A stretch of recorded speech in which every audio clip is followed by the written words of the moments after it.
Dada samani, mambo vipi? Safi.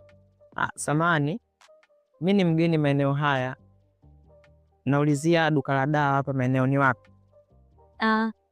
Ni hapo mbele tu hapo, nanyosha na hii barabara, unakunja hiki mbele kidogo, afu unatembea unaliona liti.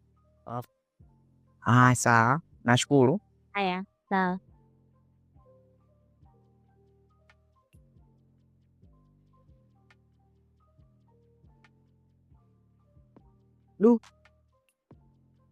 Hii pisi mbona ya kwenda